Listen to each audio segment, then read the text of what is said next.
India की सरजमीन से पानी पाकिस्तान में दाखिल हुआ है। इनमें दो दरिया वो हैं सिंध-तास मुआहदे के मुताबिक उनका पानी भारत का हक है, वो उस पानी को रोक सकता है, वहां पे वो डैम्स बना सकता है। तो भारत ने वहां से पानी छोड़ा है और ये हो सकता है, यानी भारत के लिए ये तो लाजिम था कि इसका पानी वो रोक सकता है, ये तो उसको हक था, लेकिन ये वो बाउंड नहीं था कि वो इस पानी को नहीं छोड़ेगा। हाँ, ये जरूर था कि भारत जब पानी को छोड़ेगा तो वो आगाह कर देगा, जी हम पानी छोड़ रहे हैं तो पानी आ रहा है। तो भारत ने कुछ जगहों पे आगाह भी किया, ऐसा नहीं है कि भारत ने बिल्कुल पाकिस्तान को इत्तला नहीं दी और पाकिस्तान को अंधेरे में रखा है, लेकिन ये बारिशें एकदम हुई हैं और बहुत ज्यादा बारिशें हुई हैं और गुज़िश्ता चंद दिनों से इसकी प्रेडिक्शन मौजूद थी। यानी 19 तारीख को मुझे अच्छी तरह याद है कि ओन अब्बास साहब ने असेंबली में खड़े होकर ये बात बताई थी, सेनेटर ने, कि सैलाबी सूरत पैदा हो रही है और उनके अंदाजे के मुताबिक जनूबी पंजाब और सिंध 1 सितंबर तक डूब जाएंगे और वहां पे सूरत बहुत खराब हो जाएगी। तो हुकूमत को होश के नाखून लेने चाहिए और उस तरफ तवज्जो देनी चाहिए। तो इसका आइडिया तो था। महकमा मौसमियात जो काम कर रहा था, जो बैनुल अक़वामी रिपोर्ट्स आ रही थी, वो ये बता रही थी कि यहाँ पे इस रीजन में अनएक्सपेक्टेड रेन्स होंगी, बहुत तेजी से बारिशें होंगी, क्लाउड बर्स्ट होंगे और ये जो पानी है ये नीचे की तरफ आएगा और अब वो पानी कश्मीर की तरफ से निकल के नीचे आ रहा है।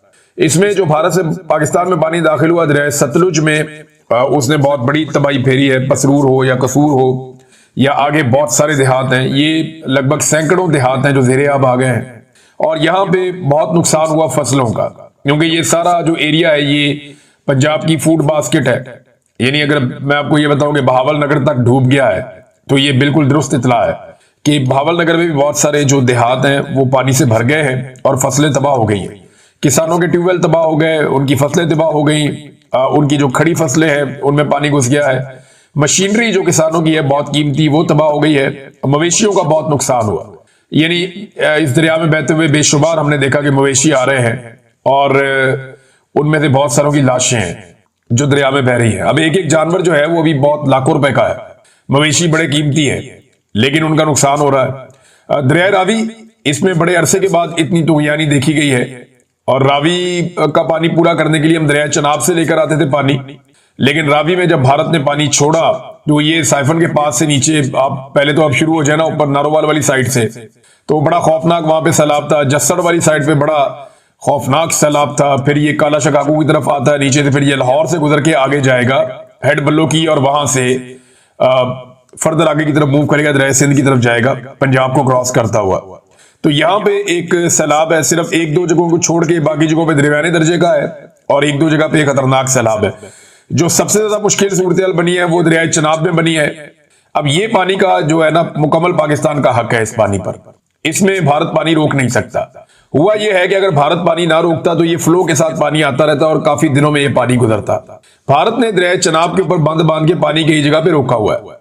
ये जो गैर कानूनी काम भारत ने किया है, सिंध-तास मुआहदे की खिलाफ वर्जी की है, वो पानी जब वहां पे जमा हो गया और फिर जब बारिशें बहुत ज्यादा हुई तो भारत ने ना सिर्फ वो बारिशों का पानी आया पाकिस्तान में, बल्कि भारत ने वो बंद खोल दिए और उनकी वजह से अनएक्सपेक्टेडली बहुत बड़ी मिकदार में पानी पाकिस्तान में दाखिल हुआ और अब तक जो इलाके डूबे हैं मैं उनकी तफसीलात आपको, सियालकोट, वजीराबाद, पसरूर, नारोवाल, कसूर, पाकपतन, मंडी बहाउद्दीन, ये कादराबाद, हेड कादराबाद है वहां पे एक, और उससे पहले कुछ देहात है। तो हेड कादराबाद को बचाने के लिए कि ये हेड टूट जाएगा और इसके ऊपर बहुत दबाव बढ़ रहा है, तो दो जगह पे धमाके किए गए और मंडी बहाउद्दीन की जानिब पानी छोड़ा गया, वहां बहुत फसलें तबाह हुई हैं, लेकिन हेड कादराबाद को बचाने के लिए ये करना पड़ा वहां पे। फिर उसके बाद मुख्तलिफ और जगहों पे बंद तोड़े जा रहे हैं। बावल नगर भी डूब गया है, किसानों की मशीनरी, खड़ी फसलें। अब ये जो नुकसान है ये अरबों रुपए का है। क्या ये नुकसान पूरा किया जाएगा, बड़ा सवाल ये है। तो ऐसा माजी में तो नहीं हुआ कि किसानों का और जो गरीब देहाती हैं उनका नुकसान पूरा किया जाए। सिर्फ चंद जगहों पे हमने देखा, लाहौर में या एक दो और शहरों में, कि थोड़ी सी एक्टिविटी इंतजामिया ने दिखाई और कहीं पे वो हूटर शूटर चलाए, उन्होंने बाजे बाजे बजाए और उन्होंने बताया जनाब कि वो अलर्ट हैं, वो काम करना चाहते हैं। एक दो जगह पे टिकटॉक्स वगैरह बनी है, ब्यूरोक्रेसी के लोग गए जाके उन्होंने बनाई है। लेकिन ओवरऑल अगर आप पंजाब की बात करें तो देहातियों को अकेला छोड़ दिया। 90% डूबने वाले लोगों तक पहुंचा ही कोई नहीं। जो 90% से ज्यादा लोग हैं, मैं जिम्मेदारी के साथ आपको कह रहा हूं, जो रिपोर्टें पूरे पंजाब से आ रही हैं, लोग ये बता रहे हैं कि कोई आया ही नहीं हमारे पास, अभी तक किसी ने हमें पूछा ही नहीं, ना कोई अलर्ट जारी हुआ, ना मसाजिद में ऐलान हुए, ना हमें बताया गया कि हमारे साथ क्या होगा। बस अचानक आनन फानन पानी आया और लोग अपने मवेशी, अपनी कीमती चीजें छोड़कर वहां से जाने बचाकर भागे और बहुत बड़ी तादाद में लोग, उनकी इवैक्यूएशन हुई है उनके इलाकों से। तो लोगों ने अपनी मदद आपके तहत जो है वो इनखला किया है। पेशगी इतला ना देने की वजह से या पेशगी कोशिशें ना करने की वजह से जो माल मवेशी का नुकसान है, मेरे ख्याल में वो अब तक का सबसे बड़ा नुकसान, बहुत बड़ी, यानी फसलों का नुकसान तो सबसे बड़ा होता ही है कि खड़ी फसलें तबाह हो जाए, किसान का सारा पैसा डूब जाता है। वहां जो ज़रूरी मशीनरी है वो तबाह हो जाए तो किसान का पैसा डूब जाता है और उनको रिपेयर करने में, ठीक करने में बाद में बहुत सारी कंडम हो जाती है, तो वो आपका बहुत पैसा लगता है उसमें। तो अरबों रुपए का किसानों का एक एक इलाके में नुकसान हुआ है। अब ये नुकसान तो हुकूमत पूरा नहीं करती, ना पहले कभी इन्होंने पूरा किया है, लेकिन सलाबी सूरत बड़ी खौफनाक है। कुछ जगहों पे टिकटॉक बनाने के अलावा किसी भी जगह पे कोई मदद लोगों की नहीं की गई। मनाजिर हमने कुछ इस तरह के देखे कि जो सरहदी बाढ़ है इंडिया और पाकिस्तान के बीच में, जो इंडिया ने लगाई हुई है एक पूरी बाढ़, इंडिया ने ये बाढ़ लगाई थी और अपनी सरहद के अंदर लगाई थी। पाकिस्तान कहता था ना लगाए, लेकिन इंडिया ने इसको लगाया और वो इसलिए लगाया कि वो ये चाहते थे कि इंडिया और पाकिस्तान के बीच में जो मूवमेंट है पंजाब में, दोनों पंजाब के बीच में आजादाना मूवमेंट वो ना हो सके। इंडिया को लगता था कि पाकिस्तान के साथ जितनी इंटरेक्शन होगी, इंडियन पंजाब की खालिस्तान बनने के इम्कान उतने बढ़ेंगे। तो उन्होंने पाकिस्तान और इंडिया के बॉर्डर के साथ साथ हत्ता के लाइन ऑफ कंट्रोल पे और वर्किंग बाउंड्री पे हर तरफ उन्होंने एक बाढ़ लगा दी है इंडिया ने। वो बाढ़ जो है वो भी पानी में डूबी हुई है, तो एक एक 1.5 फुट कहीं से बाहर नजर आ रही है। बाकी वो सारी बाढ़ जो इंडिया ने लगाई वो भी पानी में डूबी है। अब अंदाजा करें, ये 13 फुट 15 फुट की जगह से इतनी ऊंची ये बाढ़ है और वो खुश्क इलाका है, वो दरिया के अंदर नहीं है, तो वहां पे जो है वो बाढ़ भी डूबी हुई है। ये इतना ज्यादा पानी आया, बारिशें इतनी अनएक्सपेक्टेड हुई हैं क्लाइमेट चेंज की वजह से। फिर दूसरा ये है कि पाकिस्तान के पास ऐसा कोई मैकेनिज्म नहीं है कि पाकिस्तान इजाफी पानी को स्टोर कर सके। यानी बहुत सारे डैम जो पाकिस्तान को बनाने चाहिए थे, पाकिस्तान ने बदकिस्मती से वो डैम नहीं बनाए। अब इमरान खान के 3 साल में ना डाल दें, मौजूदा एस्टेब्लिशमेंट के जनाब इमरान खान ने 3 साल में डैम नहीं बनाए, 3 साल में नहीं बनते डैम। हालांकि इमरान खान साहब को जो हुकूमत मिली तो उन्होंने बहुत सारे डैम शुरू किए, लेकिन जो एक्चुअली डैम बनता है वो तो डैम बनने में 10 साल 15 साल कम से कम इतना टाइम लगता है बड़े डैम बनने में। और इमरान खान साहब को तो 3 साल होश ही नहीं आने दी, बीच में कोरोना वायरस भी आ गया 1.5 साल, और इसके बावजूद उन्होंने बहुत सारे पानी जखीरा करने के स्टोरेज बनाए। खैबर पख्तूनख्वा में बहुत सारी मिसालें आपको मिलती हैं, हत्ता कि वो पंजाब में भी काम करना शुरू करने लगे थे, लेकिन फिर जो उनके साथ हुआ वो आप सब अच्छी तरह जानते हैं। अब हमारे पास एक तरबेला और मंगला के अलावा डैम नहीं है बड़ा कोई, हमें बड़े डैम्स बनाने थे जो हमने नहीं बनाए। ये डैम हमने क्यों नहीं बनाए, इसकी एक सादा वजह मैं आपको बताता हूं कि आईपीपी से बहुत पैसा आता है, सरमायाकार बहुत पैसा देते हैं। ये जो आईपीपी होते हैं ना, इन्हें आप कहते हैं ये बिजली बनाने के किराए के कारखाने। ये जो बिजली बना के बेचते हैं ना, तो सरकार इनको पैसा देती है बिल की मद में। अब आईपीपी की वजह से पाकिस्तान में बिजली बहुत महंगी है, बहुत महंगी है। इतनी महंगी है कि आप 1 यूनिट इस्तेमाल करें तो आपको 3 या 4 यूनिट के पैसे देने पड़ते हैं, और वो भी कई गुना ज्यादा पैसे देना पड़ते हैं। यानी बिजली वैसे महंगी हो गई और वो भी आप 3 गुना ज्यादा पैसे दे रहे हैं, और कैपेसिटी पेमेंट आप दे रहे हैं, इजाफी पैसा दे रहे हैं। जो बिजली वो नहीं बना रहे वो पैसा भी आप उनको दे रहे हैं। तो इसमें आईपीपी में कमीशन बहुत बड़ा होता है। एस्टेब्लिशमेंट भी लेती है, हुक्मरान भी लेते हैं, सियासतदान भी लेते हैं, ब्यूरोक्रेट्स भी लेते हैं, सारे अपना अपना कमीशन निकालते हैं। हर किसी की जेब में अरबों रुपया जाता है। तो ये अरबों रुपया कमाने से उनको फुर्सत नहीं थी। अगर वो डैम्स बनाते तो ये अरबों रुपए की दिहाड़ियां बंद हो जाती, लिहाजा उन्होंने डैम बनाने के बजाय आईपीपी लगाने पसंद किए। पाकिस्तान की जरूरत थी 20,000 22,000 मेगावाट, लेकिन इन्होंने आईपीपी लगाए 45,000 मेगावाट के। वजह क्या है? वजह यह है कि जितने ज्यादा आईपीपी लगाएंगे उतना ज्यादा कमीशन मिलेगा, और ज्यादातर आईपीपी भी अपने फ्रंटमैनों के जरिए से लोगों ने लगवाए हुए हैं। यानी वो पैसा भी अपनी जेब में जाता है, कैपेसिटी पेमेंट का, कमीशन का पैसा भी अपनी जेब में जाता है। लिहाजा डैम बनाने तो इनके लिए नुकसान का सौदा था कि अगर डैम बनाएंगे तो ये पैसा कौन कमाएगा, तो डैम इन्होंने नहीं बनाए। हत्ता कि मैं आपके सामने एक जिम्मेदारी के साथ बात कर रहा हूं कि जितना पैसा, ये डाटा निकाल के मैं आपके सामने रख दूंगा, थोड़े दिन पहले हम इस पर रिसर्च कर रहे थे तो ये बात मुझे याद रह गई, लेकिन डाटा मेरे पास मौजूद है, हमने इसको नोट किया हुआ, आपके साथ मैं शेयर करूंगा कि जितना पैसा आपने कैपेसिटी पेमेंट में अदा किया ना, यानी जितना पैसा आपने इजाफी दे दिया है आईपीपीज को, जो बिजली उन्होंने नहीं बनाई आपने फिर भी उनको पैसा दे दिया है, जितना इजाफी पैसा आपने आईपीपीज को दे दिया है उतने पैसे में बड़े डैम्स बन जाते हैं पाकिस्तान में, और काफी ज्यादा पाकिस्तान का भला हो जाता है। एक पाकिस्तान में बहुत बड़ा प्रोजेक्ट जिसके ऊपर कागजी कार्रवाई हो चुकी थी, कालाबाग डैम को तो मुतनाज़े कर दिया गया, लेकिन तरबेला से भी कोई 7-8 गुना बड़ा एक डैम दरिया सवा पे बनाया जा सकता था, और ये वो डैम होता जो बहुत बड़े पैमाने पर पाकिस्तान को सैराब करता। पाकिस्तान की बेशुमार ऐसी जमीन है जो बंजर पड़ी है, वो सारी जमीन सैराब हो जाती और पाकिस्तान का बहुत भला हो जाता। ये जो डैम है ये बहुत जबरदस्त इसकी लोकेशन है, मोटरवे से आपको नजर भी आ जाता। दरिया सवा के ऊपर एक पूरा मुकाम है जहां इसको बनाया जा सकता था, और खतरनाक सैलाब से बचाने के लिए ये एक बेहतरीन चैनल हो सकता था। यानी जब भी कभी तरबेला में पानी ज्यादा हो जाता, या दरिया सवा में तो या नहीं आती, या मंगला की तरफ करना होता आपको, या किसी जगह पे आपको ऐसा लगता कि कोई और कहीं प्रेशर बढ़ रहा है, तो आप पानी को जो है बड़े आराम से शिफ्ट कर देते दरिया सवा की तरफ, और फिर आप बहुत सारी जगह अवॉइड करके आप पानी जो है वो आराम से इस्तेमाल कर देते बाद में। लेकिन पाकिस्तान ने ये डैम भी नहीं बनाया। हालांकि ये डैम इतना महंगा नहीं बनता था। मेरे पास एक दफा कुछ टेक्निकल लोग आए थे और उन्होंने आकर मुझे इसकी सारी ब्रीफिंग दी थी। उन्होंने बताया था कि ये डैम पाकिस्तान में बनना चाहिए, और अगर ये डैम बन गया तो सॉल्ट रेंज के साथ साथ पूरा जो पंजाब का अपर पंजाब का इलाका है वो सारा ना सिर्फ बेहतरीन तरीके से सैराब हो जाएगा, बल्कि जो सैलाबों के बड़े बड़े खतरात हैं वो बड़े लंबे अरसे तक के लिए टल जाएंगे और सैकड़ों साल तक पाकिस्तान को फायदा होगा। लेकिन वो डैम नहीं बनाया गया, बदकिस्मती पाकिस्तान की। अब नादरीन, सैलाब जाएगा किस तरफ? ये बात आप याद रखिएगा कि ये सैलाब अल्टीमेटली पहुंचेगा दरिया सिंध में, और ये सारे दरियाओं का पानी जाकर पाकिस्तान का इकट्ठा होता है दरिया सिंध में, जनूबी पंजाब। तो जनूबी पंजाब में सैलाब आ सकता है, लेकिन अभी आपके पास 2 दिन या 3 दिन बाकी है।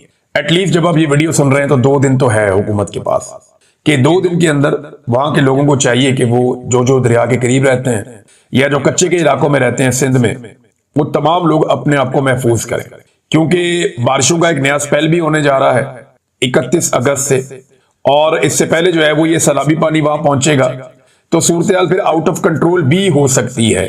अल्लाह करे नुकसान ना हो, लेकिन जो दिखाई दे रहा है या जो अब तक आदाद शुमार आ रहे हैं पानी के बहने के, ये पानी सारा उस तरफ जा रहा है, और जनूबी पंजाब और सिंध ये शदीद खतरे में होंगे। जुल्फिकार अली भुट्टो जूनियर का एक स्टेटमेंट आया, और जूनियर ने यह कहा कि लोग अपने आप को खुद बचाएं। पंजाब में सैलाब आ चुका है, बहुत सारे इलाके जो है वो डूब गए हैं, हमें उसका बड़ा अफसोस है। लेकिन जितने भी लोग सिंध के दरिया के करीब रहते हैं और जो उन इलाकों में रहते हैं जहां पहले भी सैलाब आता रहता है, वो अपने आप को महफूज करें, खुद निकले, अपने जानवरों को निकालें, अपना कीमती सामान निकालें, क्योंकि सिंध हुकूमत, उन्होंने कहा कि मुझे नहीं लगता कि आपको बचा सकती है या वो बचाने आएगी। तो सिंध हुकूमत जो है वो नॉर्मली जब भी कभी सैलाब आता है तो वो एक बैरूनी दौरा रख लेते हैं, और उसमें वो दुनिया से पैसे इकट्ठे करके लाके, वो पैसे पता नहीं किधर गए समझ ही नहीं आती। अभी को 2-4 घर ऐसे थे जिनमें से एक घर के अंदर बिलावल ने बैठ के थोड़ी टिकटॉक बनाई थी थोड़े दिन पहले, कुछ वीडियो शीडियो बना के। अच्छी बात है घर बना किसी का, लेकिन बात यह कि सिंध हुकूमत ने टोटल कितने घर बनाए, कितने लोगों को घरों में शिफ्ट किया? जरा आजाद मीडिया जाए ना और जाकर देखे, जरा दौरा करे, उधर दादू का दौरा करे, उन इलाकों का जहां पे सैलाब आया था। लोगों से पूछे कि कितने घर हैं जो आपको बनाकर दिए। जितने घर तबाह हुए हैं ना, उसके 5% भी इन्होंने नहीं बनाए होंगे। मैं 5% भी बहुत ज्यादा बोल रहा हूं, इन्होंने 5% भी नहीं बनाए होंगे, बाकी सारे अवाम ने खुद तामीर किए। तो अवाम अपनी मदद आपके तहत ही करती है, इतना बड़ा नुकसान तो कोई पूरा नहीं कर पाएगा। बहरहाल हुकूमत को फौरी तौर पे होश के नाखून लेने चाहिए, और जिन इलाकों की तरफ ये पानी बढ़ रहा है वहां पे अपनी एक्टिविटी को तेज करना चाहिए, लोगों को वहां पे आगाही देनी चाहिए, और जो खतरनाक इलाके हैं उन्हें खाली करने में लोगों की मदद करनी चाहिए, ताकि लोग पहले की तरह धोखे में ना मारे जाएं, बल्कि अपना कीमती सामान उन इलाकों से निकाल लें। हुकूमत की जिम्मेदारी है, उन्होंने काम अपना करना था, उन्होंने किया ही नहीं, बल्कि वो गालियां दे रहे हैं। अभी ये टिकटॉकर जो हैं ये फैमिली एंड फ्रेंड टूर पे गए हुए थे जापान और हांगकांग। इन्होंने वहां बहुत एंजॉय किया, पाकिस्तान एयरफोर्स का तैयारा ये लेकर गए थे, और फैमिली पूरी गई हुई थी, बच्चे, बच्चों के दोस्त, बच्ची, बच्ची का शौहर, उसके बच्चे, यानी सारे लटरम पटरम इकट्ठे होके पूरा टब्बर ही टूर करने चला गया जापान का, और कहीं और हांगकांग भी चले गए। तो इन्होंने तो अपनी लाइफ एंजॉय की। जिस वक्त पंजाब में बच्चे डूब रहे थे ना, मवेशी डूब रहे थे, किसान की फसलें डूब रही थी, पंजाब में तबाही फिरी हुई थी, उस वक्त टिकटॉकर अपने सारे एहलो अयाल और दोस्तों को फैमिली फ्रेंड टूर लेकर वो जापान का एंजॉयमेंट कर रहे थे, वो टूर कर रहे थे, और टके का फायदा पाकिस्तान को नहीं हुई। इन्होंने वहां से कुछ नहीं सीखना, ना इन्होंने सादगी सीखनी है, ना आजिज़ी सीखनी है, ना रूल ऑफ लॉ सीखना है, ना इंसानी हुकूक सीखने, ना इन्होंने वहां से अवाम का एहतराम या मैंडेट का एहतराम सीखना, ना इन्होंने आजाद अदलिया के मामला कोई नहीं सीखना इन्होंने कुछ नहीं, सिर्फ टूर था, एक एंजॉय करने वाला टूर था, ये एंजॉय करके वापस आ गए हैं। अब जब मीडिया इनसे सवाल करता है या अवाम इनसे सवाल करती है कि जनाब ये किस तरह का टूर था, बताएं आपके बच्चे किस चक्कर में गए, फैमिली किस चक्कर में गई, वैसे जी हम अपने खर्चे हिसाब दो, कैसे अपने खर्चे दो, सरकारी प्रोटोकॉल है भाई, सरकारी प्रोटोकॉल में यानी कोई भी चाहे तो अपने खर्चे में सरकारी प्रोटोकॉल में जा सकता है, कभी नहीं जा सकता। तो सरकारी प्रोटोकॉल आपने कैसे एंजॉय कर लिया, वहां पे पूरी की पूरी जो है वो एम्बेसी आपके पीछे लगी हुई थी और एम्बेसी आपकी खिदमत के अंदर सरगर्म थी। तो ये जो टूर करके आए, बजाय इसके कि लोगों के सवालों के जवाब देते, इन्होंने लोगों को गालियां देना शुरू कर दी। बल्कि एक टिकटॉकर ने बैठ के वहां पे एक बड़ी अजीब बात की, मुझे बड़ी तकलीफ हुई वो बात सुनकर कि ये लोगों की माओ बहनों को गालियां भी देते हैं और गंदी गालियां देते हैं। बहुत अफसोसनाक बात है। यानी अगर कोई आपको अकाउंटेबल करना चाह रहा है, हजरत उमर फारूक रज़ियल्लाहु अन्हु से लोगों ने पूछा कि भाई आपके पास तो एक चादर आई थी तो आपका कद लंबा है, तो ये आपने सूट कैसे बनवा लिया अपना? उन्होंने जवाब दिया था, क्योंकि हुक्मरानों से सवाल पूछा जाता है, जवाब मांगा जाता है।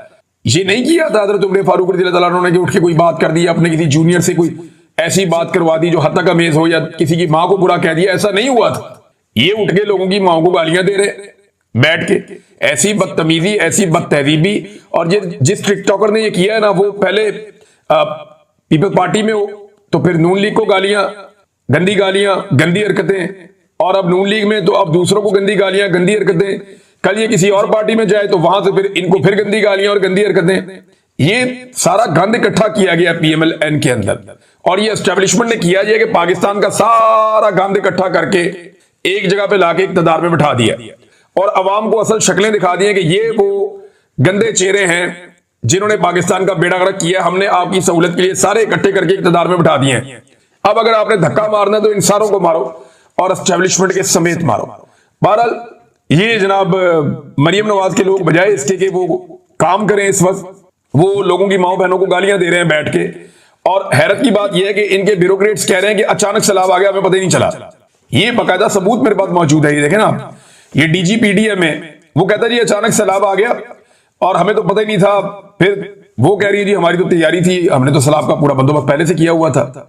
जो पंजाब से टिकटॉकर है इन्फॉर्मेशन, यानी मैं हैरान होता हूं कि एक तरफ जो है वो कह रहे हैं हमें पता ही नहीं चला, अचानक हो गया, दूसरी तरफ हमारी तो बहुत पुरानी तैयारी थी इसके ऊपर। आपकी खाक तैयारी थी, किसी को पता ही नहीं चला, लोगों को अंदाजा ही नहीं हुआ, लोग बेचारे पानी के अंदर डूबते रह गए, शहरों के अंदर पानी घुसाया, गलियों में कश्तियां चल रही हैं। ये हालात इन्होंने पाकिस्तान के लिए पैदा किए हैं। अब नाजरीन, आलिया हमजा साहिबा ने फौरी तौर पे, अब उनकी हुकूमत तो नहीं है, अगर उन्हें मौका मिला और उन्हें इजाजत दी गई तो उन्होंने पाकिस्तान तरीके इंसाफ को कहा है कि सारे मिलकर इकट्ठे हो, हंगामी इजलास बुलाओ और पूरी तरीके इंसाफ अब मदद करेगी अपने हमवतनों की। और ये जो फ्लड आया हुआ है इसके अंदर मदद करने के लिए निकलेंगे। अब देखना यह कि पाकिस्तान की मिलिट्री एस्टेब्लिशमेंट ये मदद करने देती है या नहीं करने देती, क्योंकि मिलिट्री एस्टेब्लिशमेंट पीटीआई को इसराइल के खिलाफ मुजाहरा नहीं करने देती। कोई अच्छा काम भी वो करना चाहे तो नहीं करने देते। तो ये अवाम की मदद करने देंगे या नहीं करने देंगे। उन्होंने तो 14 अगस्त नहीं मनाने दी, उन्होंने तो कायदे आजम का पोस्टर उठा के बाहर आने पे मुकदमे दर्ज करके बंदे अंदर दे दिए दहशतगर्दी के मुकदमों में। तो ये दो नंबरियां बहुत की है इन्होंने, बहुत फ्रॉड किया है इन्होंने।